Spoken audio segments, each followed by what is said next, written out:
जैसे जैसे हम एडवांस टेक्नोलॉजी की ओर बढ़ते जा रहे हैं, वैसे वैसे देश के हर सेक्टर को तकनीक से जोड़ने की कोशिश की जा रही है। केंद्र सरकार ने कृषि में डिजिटल तकनीक के महत्व को समझते हुए इन दोनों को जोड़ने का काम शुरू कर दिया है।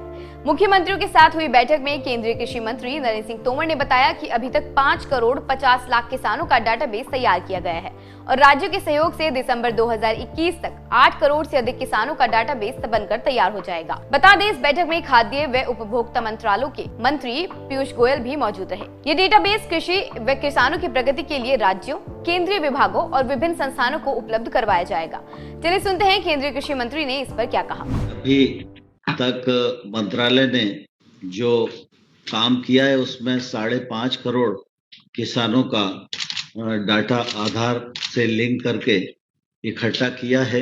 लैंड रिसोर्स मिनिस्ट्री से भी बातचीत करके भूमि का रकबा जोड़ने का काम किया जा रहा है और कोशिश है कि दिसंबर तक ये 8 करोड़ हो जाएगा।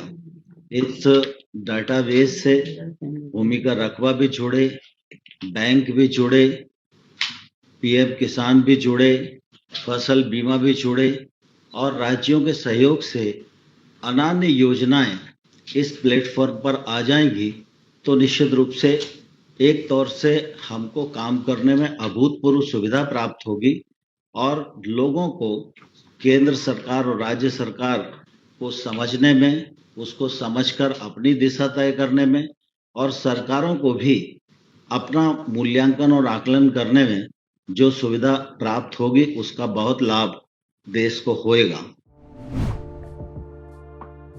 दरअसल डिजिटल डेटाबेस का उद्देश्य किसानों को एक विशिष्ट डिजिटल पहचान देना है। इसमें किसानों का व्यक्तिगत विवरण, उनके द्वारा खेती की जाने वाली भूमि की जानकारी, उत्पादन और योजनाओं के लाभ आदि की जानकारी शामिल की जाएगी।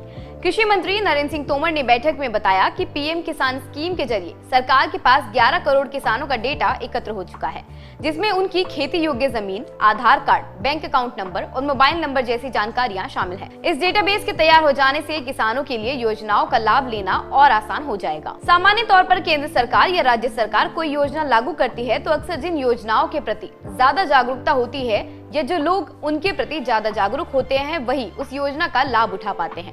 लेकिन इस डेटाबेस के तैयार हो जाने से उस योजना की जहां जरूरत होगी वहीं उसका क्रियान्वयन होगा। इससे ग्रामवासी, किसान फसल के बाद किसान नुकसान से बच सके, उसको सही दाम मिल सके, समय पर किसान का उत्पादन बिक सके आदि जैसी चीजों को लेकर एक तंत्र स्थापित किया जाएगा।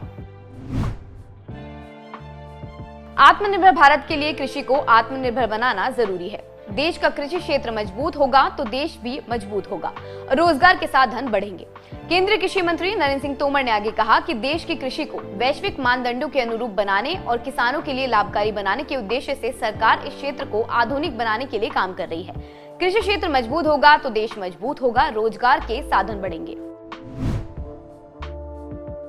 सुरक्षित, पौष्टिक और किफायती भोजन उपलब्ध कराने के साथ खेती को सामाजिक, आर्थिक और पर्यावरणीय रूप से लाभदायक और टिकाऊ बनाने के लिए सूचना प्रौद्योगिकी यानी इंफॉर्मेशन टेक्नोलॉजी का इस्तेमाल किया जा रहा है। बस यही डिजिटल एग्रीकल्चर है। वर्तमान में किसान खेती से जुड़ी अपनी समस्याओं से निपटने, कृषि विधियां सीखने और दुनिया भर में हो रहे कृषि प्रयोगों के बारे में जानने के लिए फेसबुक, व्हाट्सएप, यूट्यूब जैसे साधनों का इस्तेमाल कर रहे हैं। सरकार द्वारा किसान कॉल सेंटर, ई चौपाल, ग्रामीण ज्ञान केंद्र, ई कृषि जैसी योजनाओं की शुरुआत आईटी के जरिए ही हुई। खेती को बेहतर करने में सूचना प्रौद्योगिकी से जुड़े ये प्लेटफॉर्म काफी काम आ रहे हैं। इसके माध्यम से अब पारदर्शिता आ रही है, जिसका उदाहरण प्रधानमंत्री किसान सम्मान निधि स्कीम है, जिसके तहत अभी 11 करोड़ 37 लाख किसानों को 1,58,000 करोड़ रुपए सीधे उनके बैंक खातों में जमा कराए गए हैं। दरअसल इस डेटाबेस से सरकार को मूल्यांकन व आकलन में सुविधा होगी। कृषि मंत्रालय के अनुसार पीएम किसान का डाटा किसान क्रेडिट कार्ड के डाटा से लिंक करने से कोविड काल में 2 करोड़ 37 लाख से अधिक किसानों को बैंकों से केसीसी का लाभ मिला है। किसानों को इससे 2,44,000 करोड़ रुपए का कृषि कर्ज मिला है। कोविड काल में बहुत सारे कारखानों की अर्थव्यवस्था खड़ी नहीं रह पाई, लेकिन खेती में किसान ने काम भी किया, उत्पादन भी किया, उपार्जन भी हुआ और पहले से अधिक पैदावार भी हुई। खेती ने हमको स्थिर रखने में महत्वपूर्ण भूमिका निभाई। आज की इस वीडियो में बस इतना ही। धन्यवाद।